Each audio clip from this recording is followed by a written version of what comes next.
Hey, what's up guys, Rev here. So today we're going to be looking at more examples of virtue signaling over the type of content people consume, and this time we're going to be focusing on VTubers as well as gaming. Now in a twist today, the outrage is coming from hyper Puritans who are basically saying these things have morally objectionable themes that need to be censored and banned as a result of their own personal beliefs. And oddly enough, this is going to begin with Ironmouse, who is one of the most successful VTubers in the world, who also unfortunately has a very large base of haters who attack her anytime she achieves something like a new milestone or achieves an award or something like that. And over the past couple of months, the most recent thing has been her vying for the top position of most sub to Twitch streamer of all time with Kai Cenat. She broke his record a few months ago and then he reclaimed it pretty recently, but all throughout that, some of Kai's quote-unquote fans have been attacking Ironmouse for basically messing with their favorite streamer's record, and they're doing it in his name, which is very odd because Ironmouse and Kai get along. They've been nothing but cordial to one another and even did a collab stream recently, but there's another round of nonsense going on involving Ironmouse, and it's even more unhinged than any other time we've seen. And this is a result of the Streamer Awards where she won Best VTuber, which is not surprising at all. But as a part of that whole ceremony, she actually did a performance, which many people thought looked really good. And it was also cool to see a VTuber performance at a quote-unquote normie event like a Streamer Award, okay? But some people were very offended by this, including this user who made possibly tweet of the year here with a clip of that performance saying, "Fans raise concerns after Ironmouse's Streamy Awards performance featured devil horn figures both on stage and in the crowd." Ooh, shiver me timbers. I'm very spooked by what's going on here. But when they say fans, of course, they're not talking about a single Ironmouse fan. They're just saying that to create some outrage in their post. But the responses to this, the moral condemnation of Ironmouse and her model here, would be shared by the usual suspects in the replies saying, "This sad AF for real." This person saying people should raise concerns that anyone watching this person has issues. This person saying, "Are you shocked a guy who pretends to be an anime girl loves Satan?" Referring to Ironmouse, of course. And then this is one of the weirdest interactions I've ever seen in the replies here. This person saying, "I'll never understand the obsession of VTubers, but whatever makes you happy, I guess." Okay, the guy's doing great. That's really all people ask for when it comes to VTubers or any hobby. But then this person says, "It's for anime pedophiles. No healthy person watches this stuff." And then the original poster, who was very reasonable here, then agrees with that, saying, "I guess you are right. I mean, I've been watching anime for 15 years, but I guess I grew up in the golden era. Bleach, Naruto, DBZ. Now I watch an anime and I can't even believe my eyes, so maybe you're right." So basically, he said, "I see your point about anime being for predators, and I consumed it for 15 years, but it was only in the golden age," which is insane, an insane thing to say. But then that other person responds saying, "It's always been satanic and for pedos. Movies and TV shows in general make you detached from reality." So I'm sure, according to this guy, anything beyond playing with sticks and watching paint dry is demonic and dangerous. And obviously this is a lot of virtue signaling and projection, I'm sure, but it wasn't all people attacking Ironmouse. We also had a lot of people trashing the original poster and what they were trying to do, and you'll find all of those sort of comments in the hidden replies because the original poster was very triggered by them and decided to hide them. But if you go into the hidden replies, they're getting ratioed by replies like this saying, "Devil horn figures, my brother in effing Christ. It's an anime VTuber model." And you can see this sort of demonic theme throughout all of the posting. Is this person saying it was very demonic, upside down crosses and everything. Very sad. And the original poster says, "Especially the first person that performs." Now, they're talking about things being demonic and obviously like immoral, what have you. Do you remember anything interesting about this post? Do you notice anything that's like out of place?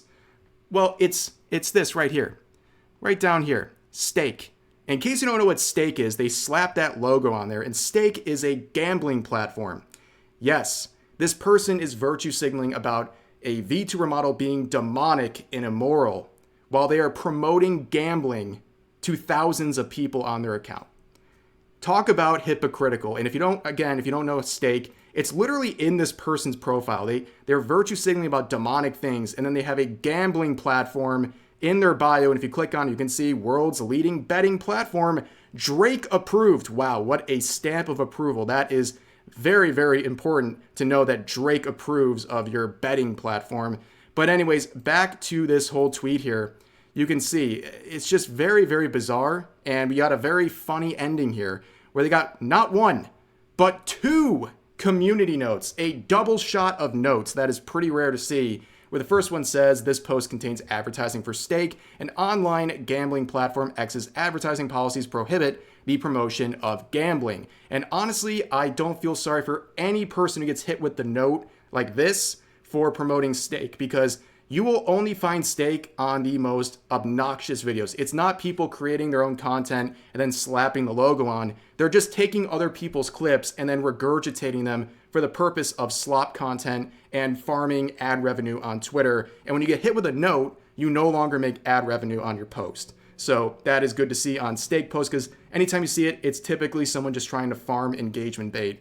And also, the second note here says, Ironmouse is a demon queen with her devil horns being a prominent design motif in her models, which, duh, right? We all knew that. But anyways, we would see Ironmouse actually reply and acknowledge this tweet. So imagine making this slop tweet and then Ironmouse, one of the biggest streamers in the world, clowns on you on stream. Not the, bro, the steak clips. Did you guys see that one steak clip where they were like, people are outraged that she's promoting demonic iconography and blah blah, like that demon post, and I'm just like, bitch, I'm literally Satan. You heard it here, folks. But anyways, we're gonna switch to a different topic now. It is different, but also related to what we've been talking about today so far, and that is people morally virtue signaling about fan service in video games. And this post and several like it would generate a very large debate about fan service in games. Of course, I have to censor the girl in the shop because she was wearing a bikini and kind of shaking side to side. And this is YouTube. If I show 1 pixel of that sort of stuff, I'm going to get nuked into orbit. But anyways, this generated a conversation and a lot of infighting amongst people who generally consider themselves anti-woke or anti-censorship. And I really dislike infighting. And in this situation, I don't want to make it any worse. So when I talk about this, I'm going to just talk generally instead of going after specific posts. I just want to generally talk about some of the things I saw. And generally, I saw a lot of people who, again, normally label themselves as anti-woke and anti-censorship, allow their moral objection of this fan service to extend beyond what they find personally acceptable, to the point where they say onto others, this should be banned and censored, and nobody should have the right to consume this stuff. And that goes too far. I mean, right off of the bat, there's a lot of hypocrisy. I'm seeing the same people who played Stellar Blade and criticized the censorship of Eve's outfits now condemning this and saying this goes too far, it needs to be removed. I saw people who played Grand Theft Auto who criticized Rockstar for removing offensive jokes from that game say this went too far and needs to be removed. And to address the first point that's very important, you are absolutely allowed to have a set of personal morals that drive what you support and what you don't support. In fact, I think having a strong set of that is very, very important as a person. However, instead of just not playing the game that has these things these people don't like, they allow that personal distaste for fan service like this to go beyond what they personally support or don't support. Now, they want to control and limit the opportunities other people have when it comes to the type of content they can consume when it comes to video games. And that goes too far. I mean, how is that any different than what woke people do? You know, they find something that they find personally offensive or problematic, and they use that as a justification to ban and censor these things for everyone else. It's basically the flip side of the same coin at this point. And whatever happened to let the market decide, right? Some people laugh at that and they say that's not an effective tool, but I think it is. And I think 2024 has really proven that. Games with undesirable themes like a woke agenda, for example, have failed very badly because gamers have spoken with their wallet this year. Games like Veilguard and all these other woke titles, they didn't fail because of calls for censorship. No one was trying to censor Dragon Age the Veilguard. Nobody was trying to ban Concord. Instead, YouTubers and social media users, they came out and said, hey, you see that new title out there, gamer? Before you buy that, let me just tell you a few things about the game, the agenda it's pushing, the quality of the game, the development team who made it, and some of the things that their employees have said on social media that might be disparaging towards people like you. What do you say, gamer? Do you want to support this? And then they speak with their wallet. And a lot of them said, no, I'm not supporting some of this slop in the industry. And hopefully this keeps snowballing to the point where these studios are getting hit so hard financially, they have to listen and start curating their content and getting rid of undesirable traits in the game. Let the market speak for itself. Let gamers speak with their wallet. That is the most efficient way of doing this. And then the final point, the Hail Mary pass of all of this is they'll say, some of the people who are having objections to this say, but this is different.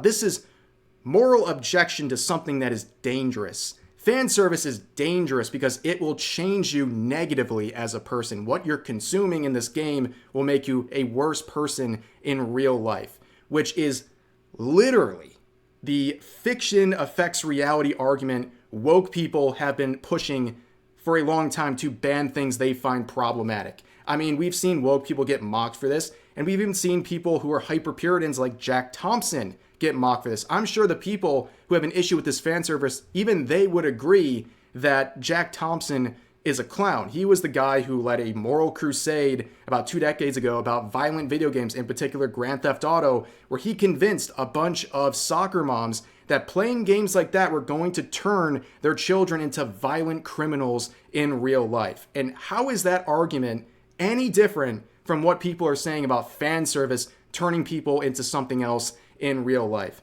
And I also will point out the overwhelming majority of the people saying this will affect you in real life and it's bad and should be banned are the same ones playing games like Grand Theft Auto where they're committing murders and other crimes and other things that would be immoral. But on top of that, this idea of fiction affecting reality, if the content, the fictional content you're consuming affects your actual reality, you have a mental illness. That is just a fact. And the video game industry should not cater to that.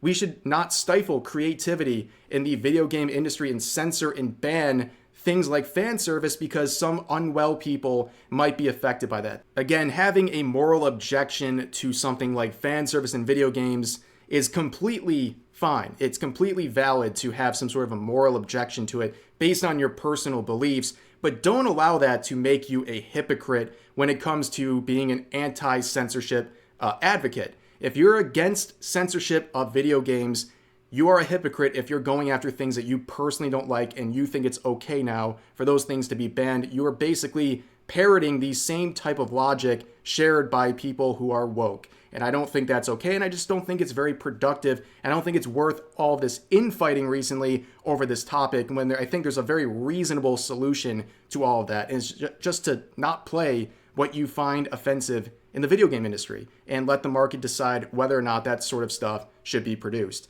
But for now, that's going to do it for this video. All over the place today, but some pretty interesting topics that all kind of intertwine with one another. And yeah, that's going to do it for this video. As always, feel free to share your thoughts about today's topics in the comment section down below. Hope you guys enjoyed the video, and I'll see you next time.